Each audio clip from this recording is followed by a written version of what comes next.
നമസ്കാരം. The path is the goal എന്ന discussion സീരീസിൻ്റെ അടുത്ത സെഷനിലേക്ക് വീണ്ടും ഏവർക്കും സ്വാഗതം. നമുക്ക് ആദ്യം മെഡിറ്റേഷൻ ചെയ്യാം. കണ്ണുകൾ അടച്ച് ശാന്തമായിരിക്കും. ഭൂമി മാതാവിനോടും സർവചരാചരങ്ങളോടും അന്തരീക്ഷത്തോടും കൃതജ്ഞത രേഖപ്പെടുത്തും.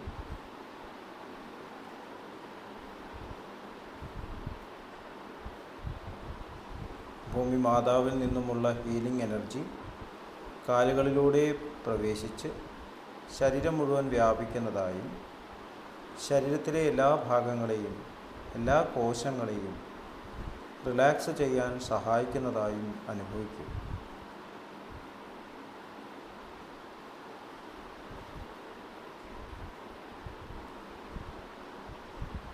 ഇപ്പോൾ ശരീരം പരിപൂർണമായും റിലാക്സ്ഡായി. ഈ റിലാക്സേഷൻ ഹൃദയത്തിൽ അനുഭവിക്കും.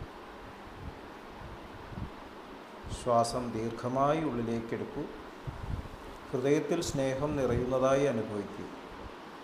ശ്വാസം പുറത്തേക്ക് വിടുമ്പോൾ സ്നേഹം പ്രപഞ്ചം മുഴുവൻ വ്യാപിക്കുന്നതായും അനുഭവിക്കൂ.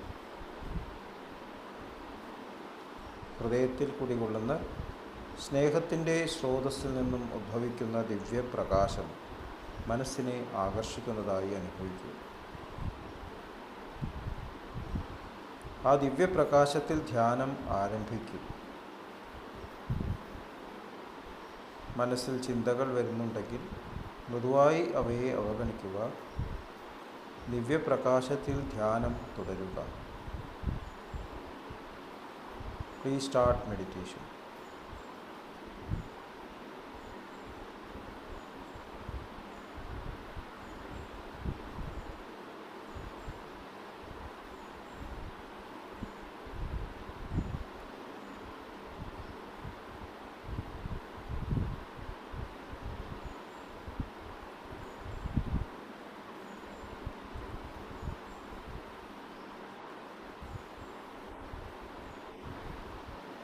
ഓക്കെ, കണ്ടീഷൻ ഹൃദയത്തിൽ നിലനിർത്തി പതുക്കെ കണ്ണുകൾ തുറക്കൂ.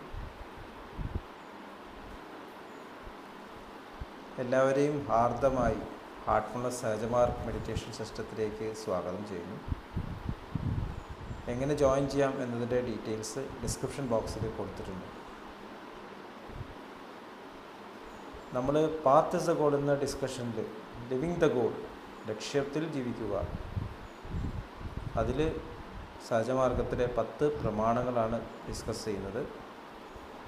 മറ്റുള്ളവരിൽ ഭക്തി സ്നേഹഭാവങ്ങൾ ഉണർത്തത്തക്ക വിധം നിങ്ങളുടെ പെരുമാറ്റവും ജീവിതവും രൂപപ്പെടുത്തുക എന്നാണ് ബാബുജി മഹാരാജ് 9ാമത്തെ പ്രമാണത്തിൽ പറയുന്നത്. നമ്മുടെ ജീവിതം ഭക്തി സ്നേഹഭാവങ്ങൾ ഉണർത്തത്തക്ക വിധമായിരിക്കണം.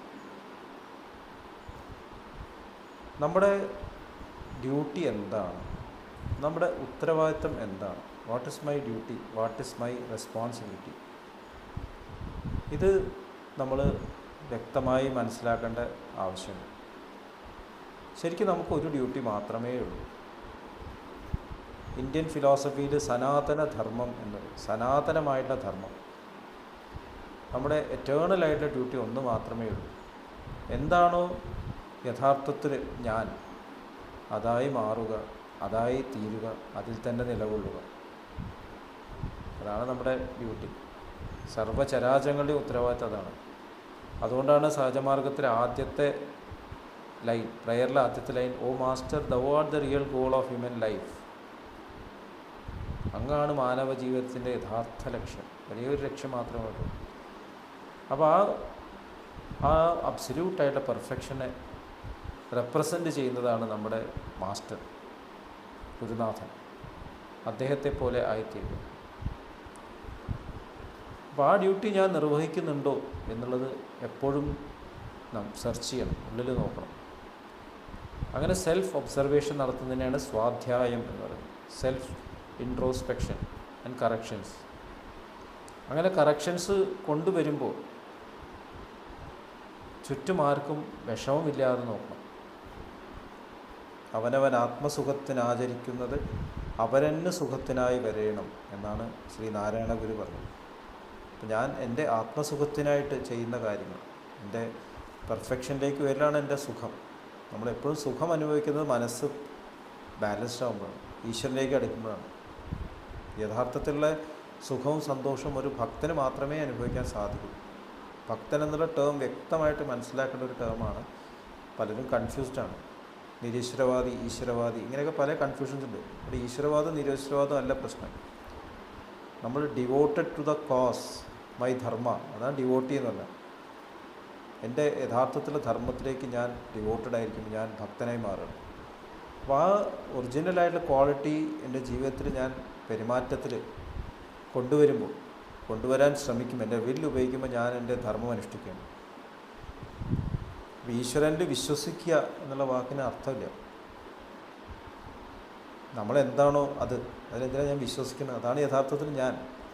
എൻ്റെ യഥാർത്ഥ നേച്ചർ അതാണ്. ഞാനത് വിശ്വസിക്കുന്നുണ്ടോ എന്നുള്ളത് പ്രശ്നമല്ല, ഞാനത് കാണിക്കുന്നില്ല. നമ്മൾ ചെമ്മരിയാടിൻ കൂട്ടത്തിൽപ്പെട്ട സിംഹത്തിനെ കുറിച്ച് പറഞ്ഞു. ഞാൻ സിംഹമാണെന്ന് വിശ്വസിക്കുന്നില്ല എന്ന് പറയുന്ന പോലെയാണ്. വിശ്വസിക്കുന്നില്ലെങ്കിൽ ഞാൻ സിംഹം തന്നെയാണ്. അതുപോലെയാണ് നമ്മുടെ സ്റ്റേറ്റ്. വിശ്വാസം എന്ന് പറയുന്നത് വേറെ ആരും പറഞ്ഞ് കേട്ടിട്ട് ചെയ്യേണ്ട ഒരു കാര്യമല്ല, എൻ്റെ ഉള്ളിൽ നിന്നും ഞാൻ തിരിച്ചറിയേണ്ട കാര്യമാണ്. വിശ്വാസത്തിൻ്റെ ആവശ്യം തന്നെ വരുന്നില്ല. നമ്മുടെ ബേസ് ആവണം ഫെയ്ത്ത്, ശ്രദ്ധ. അവിടെ നിന്നുകൊണ്ടാണ് നമ്മൾ ഞാൻ പ്രവർത്തിക്കേണ്ടത്. അപ്പം അതിനെന്താ ചെയ്യേണ്ടത്? അതിനെവിടെയും ഓടി നടക്കേണ്ട ആവശ്യമില്ല. കാരണം അത് എൻ്റെ ഉള്ളിൽ തന്നെ, ഞാൻ തന്നെയാണ്, എൻ്റെ അബ്സല്യൂട്ട് നേച്ചറാണ്. അത് റേഡിയേറ്റ് ചെയ്യാൻ ഞാൻ ഇതിൽ എവിടേക്കെങ്കിലും പോകുന്നത്. എൻ്റെ ജീവിതത്തിൽ അനുഭവങ്ങൾ വന്നുകൊണ്ടേയിരിക്കുന്നു. എന്താണ് ഈ അനുഭവങ്ങൾ കാണിക്കുന്നത്? ഞാൻ അതായി തീർന്നിട്ടില്ല എന്നുള്ളതാണ്. അനുഭവങ്ങളെ ശ്രദ്ധിക്കുമ്പോൾ, അനുഭവങ്ങൾക്ക് പ്രാധാന്യം കൊടുക്കുമ്പോൾ ഞാൻ അദ്ദേഹത്തിൻ്റെ മാസ്റ്ററുടെ ആ ലെവലിൽ നിന്നും താഴേക്ക് പോവുകയാണ്. അനുഭവങ്ങളെ ആക്സെപ്റ്റ് ചെയ്യുമ്പോൾ ഞാൻ അദ്ദേഹത്തെ പോലെ ആവാൻ ശ്രമിച്ചുകൊണ്ടിരിക്കുകയാണ്. ഒടുക്കം ആക്സെപ്റ്റ് ചെയ്യേണ്ട ആവശ്യമില്ല. അനുഭവങ്ങൾക്ക് അപ്പുറം കടന്നു പോകുന്നു. അകർമ്മം എന്ന സ്റ്റേജിൽ ചേരുന്നു. എല്ലാം എന്നിലൂടെ സംഭവിക്കുന്നു. പിന്നെ എന്താണ് ഇവിടെ അനുഭവങ്ങൾ? ഇവിടെ ദ്വന്ദ്ങ്ങളില്ലാതെയാവുന്നു. ഇതൊക്കെ ഒരു സ്റ്റേറ്റാണ്. നമ്മൾ ദ്വൈതം, അദ്വൈതം, വിശിഷ്ടാദ്വൈതം എന്നെല്ലാം കേട്ടിട്ടുണ്ട്. ഇതൊക്കെ ഫിലോസഫീസായിട്ട് വായിക്കാനുള്ളതല്ല, നമ്മുടെ ജീവിതത്തിലുള്ള ഓരോ സ്റ്റേജസ്സാണ്. നമ്മളെവിടെ എത്തി എന്നുള്ളത് നമ്മുടെ അനുഭവങ്ങൾ നമ്മളെ കാണിക്കുന്നു. അതാണ് അനുഭവങ്ങളുടെ പ്രാധാന്യം. അതുകൊണ്ട് അനുഭവങ്ങൾ മറ്റുള്ളവരായിട്ട് ഷെയർ ചെയ്യുമ്പോൾ, മറ്റുള്ളവരുടെ അനുഭവങ്ങൾ കേൾക്കുമ്പോൾ നമ്മളതിൽ അസൂയപ്പെടേണ്ട കാര്യമില്ല, നമ്മളതിൽ ആഹ്ലാദിക്കേണ്ട കാര്യമില്ല. മറ്റുള്ളവർക്ക് വളരെ നല്ല അനുഭവം ഉണ്ടാകുന്നു, സുഖമായിട്ടുള്ള അനുഭവം ഉണ്ടാകുന്നു എന്ന് പറഞ്ഞ് നമ്മൾ അസൂയപ്പെടേണ്ട കാര്യമില്ല. അത് അവർ പോകുന്ന വഴി. എനിക്ക് എൻ്റെ ജീവിതത്തിലുണ്ടാകുന്ന അനുഭവങ്ങൾ ഞാൻ എന്നിൽ നിന്നും അൺമൈൻഡ് ചെയ്ത് കൊണ്ടുവരുന്നതാണ്. എനിക്ക് പഠിക്കാനുള്ളതാണ്. ക്രമേണ അനുഭവങ്ങളിൽ നിന്നും കടന്നിട്ട് ഒബ്സർവറായിട്ട് മാറുകയാണ്. ദാജി പറയാറുണ്ട്, സഹജമാർഗത്തിലെ ഗുരുനാഥനായിട്ട Daaji, I am tired of experiences now I want to become like you. അനുഭവങ്ങൾക്കപ്പുറം എപ്പോഴും അബ്സല്യൂട്ട് സൈലൻസിൽ സെൻറ്റേർഡായിട്ടിരിക്കുന്ന ഒരാൾക്ക് അനുഭവം ഉണ്ടോ? ഈശ്വരന് അനുഭവം ഉണ്ടോ? ആ ഒരു സ്റ്റേജിലേക്ക് നമ്മൾ എത്തിക്കഴിഞ്ഞാൽ അവന് പണിയെടുക്കാൻ പറ്റില്ല. അതുകൊണ്ട് തീർച്ചയായിട്ടും ഇവിടെ നമ്മൾ പ്രവർത്തിക്കേണ്ടി വരും. ഇവിടെ നമുക്ക് ഡിഫറൻസിയേഷൻ വേണ്ടി വരും. പക്ഷേ അതിൽ എത്രത്തോളം നമ്മൾ ഇൻവോൾവ് ആണ്, അതാണ് ഇമ്പോർട്ടൻറ്റ്. നമ്മുടെ ഒരു ഡ്യൂട്ടി മാത്രമേ ഉള്ളൂ, അദ്ദേഹത്തെ റേഡിയേറ്റ് ചെയ്യാൻ. അതാണ് ഭക്തി സ്നേഹഭാവങ്ങൾ ഉണർത്തത്തക്ക വിധം പെരുമാറ്റവും ജീവിതവും രൂപപ്പെടുത്തുക. മുമ്പിൽ എന്ത് സംഭവിച്ചാലും എനിക്ക് എന്ത് തരത്തിൽ കാണുകയാണെങ്കിൽ എനിക്ക് പ്രശ്നമില്ല. ഞാൻ എൻ്റെ ഉള്ളിൽ നിന്ന് പ്രകാശം ഒഴുകാൻ അനുവദിക്കും, ഞാൻ ബ്ലോക്ക് ചെയ്യില്ല. സ്നേഹം ഒഴുകാൻ അനുവദിക്കും, ഞാൻ ബ്ലോക്ക് ചെയ്യില്ല. സൂര്യനെ നോക്കിയാൽ മതി, സൂര്യൻ എവിടെയും പോകുന്നില്ല, സൗരയൂഥത്തിൻ്റെ നടുവ് തന്നെ നിൽക്കുകയാണ്. സൂര്യൻ പ്രകാശം നൽകിക്കൊണ്ടിരിക്കുന്നു. മുമ്പിൽ എന്താണ് നോക്കുന്നത്? മുമ്പിൽ സ്പേസ് ആണോ, ഗ്രഹങ്ങളാണോ, ആസ്ട്രോയിഡ്സ് ആണോ, ഗ്രഹം തിരിഞ്ഞ് നിൽക്കുകയാണോ? അത് നോക്കില്ല. സൂര്യൻ അതിൻ്റെ പ്രവൃത്തി ചെയ്തുകൊണ്ടിരിക്കുന്നു.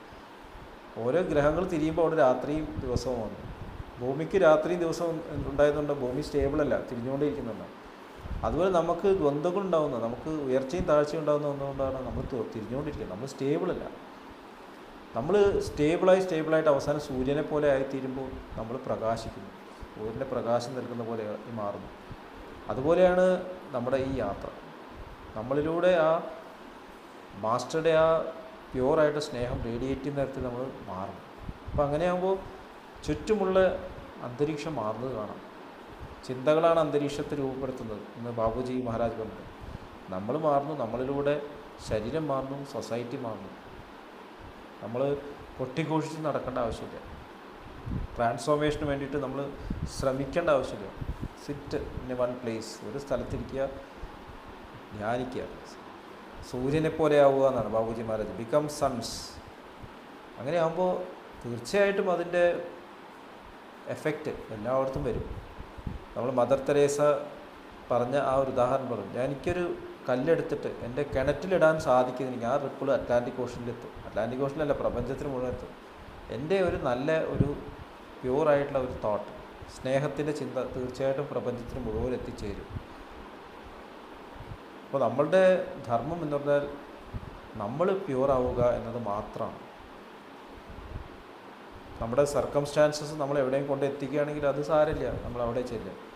ഓടി നടന്നിട്ട് നമ്മളിൽ മാറ്റങ്ങൾ കൊണ്ടുവരാനും മറ്റുള്ളിൽ മാറ്റങ്ങൾ കൊണ്ടുവരാൻ ശ്രമിക്കുമ്പോൾ നമ്മൾ സമയം പാഴാക്കല്ലേ? ചിന്തിച്ചു നോക്കണം.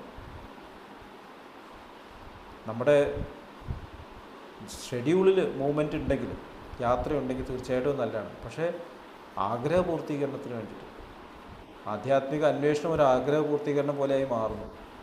വേറെ ആർക്കും കിട്ടാത്ത എന്തോ കിട്ടാൻ ഞാൻ കിടന്ന് ഓടി നടക്കുകയാണ്.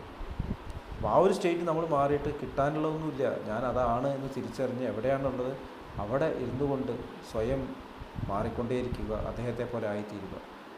ഇത്രയും പറഞ്ഞുകൊണ്ട് ഇന്നത്തെ ഡിസ്കഷൻ ഇവിടെ അവസാനിപ്പിക്കാം. അടുത്ത സെഷനിൽ നമുക്ക് ഈ ഡിസ്കഷൻ തന്നെ തുടരാം. നന്ദി, നമസ്കാരം.